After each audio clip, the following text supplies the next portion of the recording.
On aime prévoir ce que sera l'avenir, de quoi demain sera fait. On aime avoir une vague idée de la façon dont les choses tourneront, de la façon dont on sera reçu,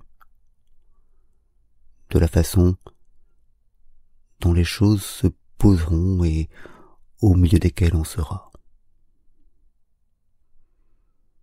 On se dit que, en imaginant ainsi l'avenir, on y sera plus à l'aise, que l'émotion nous débordera moins,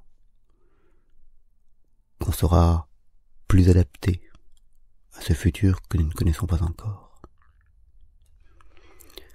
Et pourtant, comme le montrent les vieux livres de science-fiction, il est rare que l'avenir soit identique à ce qu'on avait imaginé. Le plus souvent, l'avenir diffère de nos visions. Il n'est pas ce qu'on avait pensé qu'il serait. Il est totalement neuf dans son jaillissement. Et c'est normal puisque, par construction, le futur est imprévisible. Toujours est-il que on a cherché à deviner l'avenir pour y être plus à l'aise, et au bout du compte, cette imagination, cette façon qu'on a eue de préjuger de l'avenir, se retourne contre nous, puisque au lieu d'être naïf, nu, sans préjugés, sans images, on avance au contraire dans cet avenir totalement imprévisible, bardé d'illusions, bardé de croyances en ce qu'il serait, et qu'en fait il n'est pas.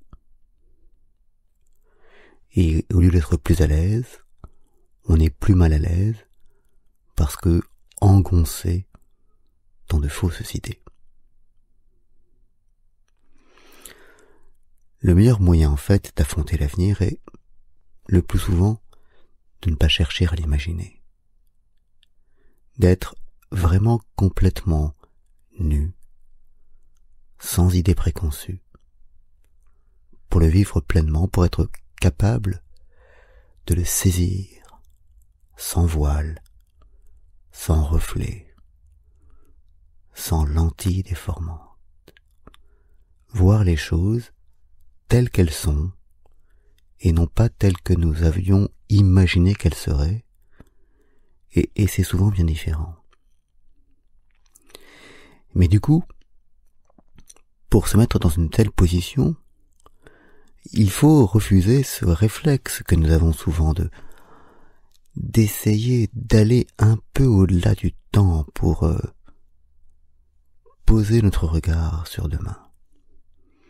Il faut se refuser à cette façon, à cette manière de faire, pourtant si courante et qui est un peu ancrée au cœur de notre esprit. Il faut lutter contre cette façon de se projeter qui nous gêne plus qu'elle ne nous aide. Il faut rester pour penser, pour saisir, pour ressentir le temps présent, rester dans le temps présent et faire ainsi à chaque instant, sans se projeter. C'est la seule bonne manière d'être vraiment dans les choses et de les voir telles qu'elles sont.